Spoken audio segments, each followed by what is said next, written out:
Vega, I finally finished the Life is Strange prequel Before the Storm. Well, the finish. I mean, it already ended a while ago, but they had a farewell episode for people who bought the deluxe edition. That's right, you don't get another episode if you buy the regular edition. You can only get the farewell send-off episode if you buy deluxe. How do you feel about that?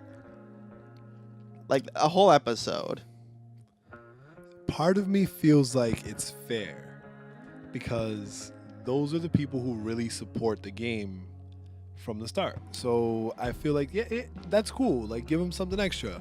Make it an option for people to buy down the road, perhaps. They did. I think you cannot buy the upgrade. Yeah, then that's fine. I don't see a problem with it. All right, then. Well, unless the episode is a complete ripoff, then no. What then they did there's a problem. Is the game was a prequel, and this episode took them all the way back to when they were like 12 or something, and expressed a critical moment in their lives for that time. Like, they took it even further back, and I just don't know how you go from making a really a fun episode and still do the Life is Strange thing and just make you feel bad at the end of it all. Because it is a heartwarming episode until like the last 15 minutes. Wow. Like, you and your best friend, it's Chloe and Max, and it's the original voice cast again. Nice. So for the rest of the game, it was a new voice cast because of a voice actor strike.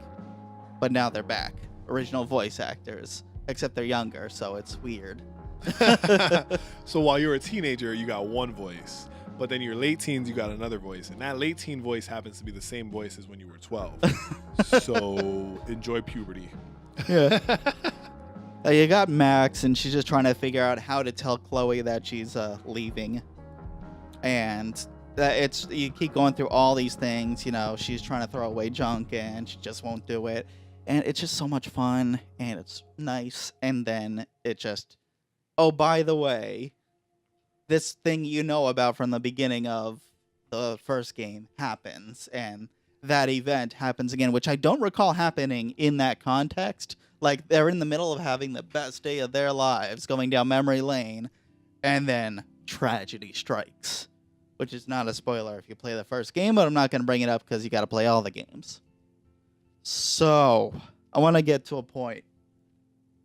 We were trying to talk about Life is Strange before, and you said something like this. It's an Americanized Persona. Yeah. I didn't think that at first. But now, I do. Now you get it. Well, here's why. Okay, so it's still Tell like... us why, sir. It's still an American game, but Square Enix is not ready to let this game go. Because not only did we have that prequel game, now we're getting a TV series and a comic book series. You mean 13 Reasons Why? Oh. Too far. 13 Reasons Why is Life is Strange without the sci-fi. That's really what it is. I guess kind of, yeah. It is. But it's Life is Strange without the sci-fi part. Man, I don't know what the actual original developer is going to even do with this game anymore, because Square Enix has taken right off with it. They're like, yeah, we're going to make a Square comic book. Square Enix was the original publisher for it. Yeah, but I'm just saying the developer, they moved on. Like, the developer of the prequel Before the Storm is a different developer, Deck 13 or 19. I'll edit the correct one in, probably. Maybe. Who knows? It's Deck 9. I mean, Deck 11. What do you think? Do you feel like, because this is one of those moments where I think this is a great opportunity to capitalize on this franchise. Well, you get Persona, and you get all these spin-offs of the Persona game. Persona 4 had how many spin-offs? Persona 4 had the dancing. Persona 4 had the puzzle and the anime and the movie, which is really just the anime without commercials. And that's 4, but if you go to 3 or 5, they're not related. Right. Yeah, so, I mean, that's what a lot of us expected. And 3 had the same thing. 3 had just as many spin-offs, and 5 is getting just as many. 5 just announced, Persona 4 also had the fighting game. That's the first one with the fighting game. But that merged Persona 4 and Persona 3 and made their universes officially completely tied together because it was speculated before.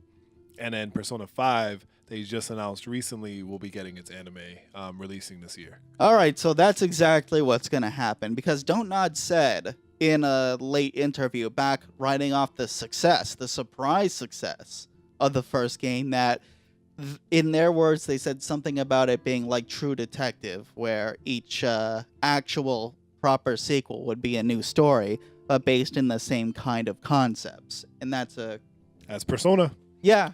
Sounds like Persona to me. But now Don't Nod's busy with a vampire or a vampire, however Which you want to is say probably going to be in the same universe. it. Gonna see some nods to Chloe and Max and Vampire.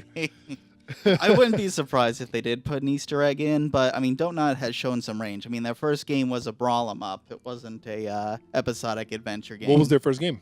Remember Me, which everyone coincidentally forgot.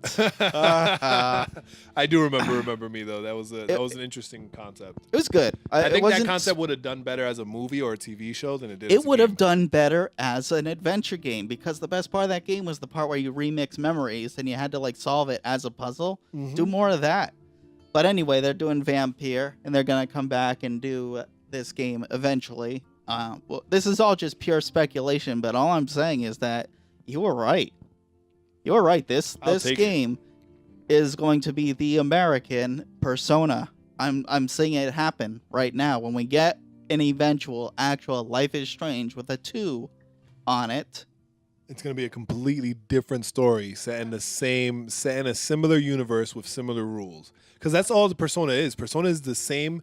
Persona is a bunch of different things happening in a universe that shares the same rules. Like, I don't think the next one will even have time travel if they finally do make a number 2. Maybe they'll make another spin-off on top of the spin-off. Maybe we give one of the third characters rewind powers and call it a day. And then, I don't know, they do something different for Life is Strange 2, but it's happening. You called it way early. I called it way early. You called it. I'm seeing it. It's happening. Beware for Life is Strange 2 and watch them as they milk the franchise to death with an anime, a comic book, a TV show, a fighting game, and actually someone online made a picture. They had a go-kart racing game and said Life is Strange Racing. Oh my god, that'd be great. That was so, I think it'd be cool as as hell if they did that though, personally. I think more companies need to capitalize on that. More as long as they do it need right. Card games with big head right. mode. Exactly. Oh, man. Well, you heard it here first, folks. This is Vega hanging out with Chet, hardmodegamers.com. Make sure you like, comment, subscribe, hit us up, kick it with us. We're the best. We're the illest. And we love you guys. Catch you later.